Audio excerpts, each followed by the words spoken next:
Assalamualaikum warahmatullahi wabarakatuh, and a very good morning to all students. Hello, how are you today? I hope you are ready to follow my PDPR. Okay, so today is Monday, 9th August 2021. Okay, so for today, I want to do revisions on prepositions. Okay, hari ni saya nak buat ulang kaji tentang prepositions. Okay, prepositions ni sebenarnya dah belajar sebelum ni. Tapi maybe ada yang dah lupa or maybe ada yang masih ingat. So, are you ready? Let's start.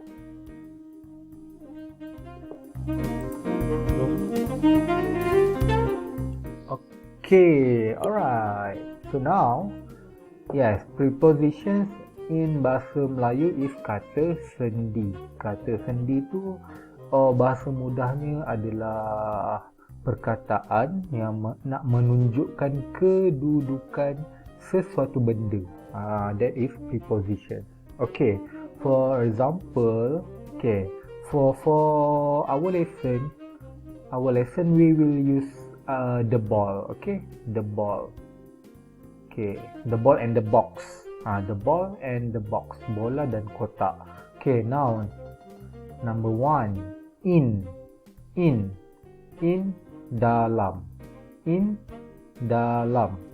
So look at the ball in the box. Ball ni berada di dalam box. So number 2, on atas, on atas. The ball is on the box. Bola di atas box. Ball ni di atas box. Okay. Under di bawah.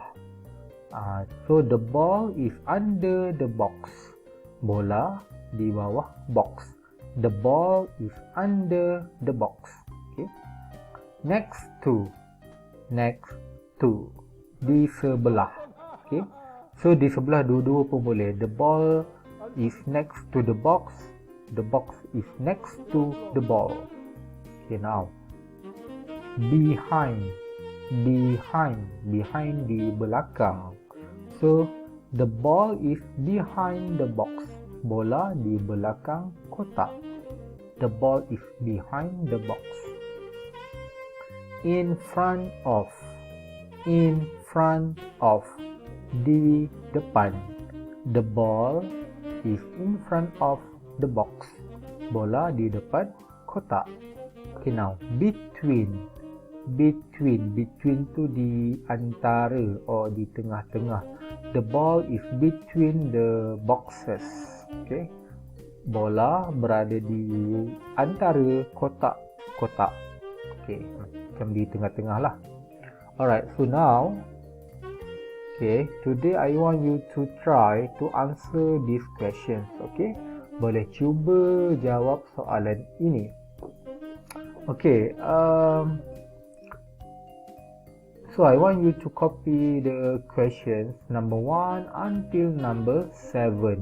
Okay, salin 7 soalan and then isikan jawapan dia berdasarkan gambar based on these pictures. Okay, so gambar ni this is inside a room, di dalam bilik tidur. Okay, so pilihan dia ada in dalam, behind. Okay, behind di belakang, behind belakang, beside tepi, beside tepi. Okay, beside dengan next to sama. Next to tepi, beside pun tepi. Okay, under bawah, on atas, between di tengah-tengah ataupun di antara. Okay, in front of di depan, di depan. Okay, number 1, the dog is the bed. Okay, dog, ini dog, ini bed, katil. Dog ni berada di bawah katil. So what is the answer for number 1? The answer is under. Okay, give you number 1. The answer is under. Okay, under. This is for number 1. Okay, number 2. The bed is study table and a drawer. Katil berada di meja belajar dan juga laci. Okay, ni bed. Okay, ni study table. Study table sini, drawer di sini. So bed ni di tengah-tengah. So di tengah-tengah yang mana? So kita guna between. Okay, between. Okay, now number 3.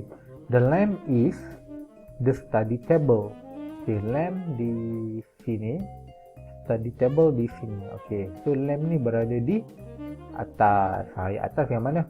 Okay, cuba ingat balik. Number 4. The books are the yellow box. Books, buku. Okay, ni buku. Ni yellow box, kotak. Buku berada di mana? Okay.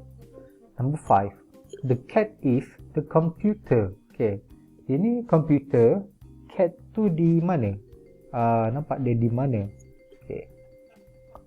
Number 6. The boxes are the bed. Okay, boxes adalah kotak-kotak. Berada di mana? Di mana? Ni bed, katil. Ini kotak-kotak. Okay, now number 7. The study table is the bed. Study table ini meja belajar, bed ini katil. So dia berada di di apa? Okay, very easy.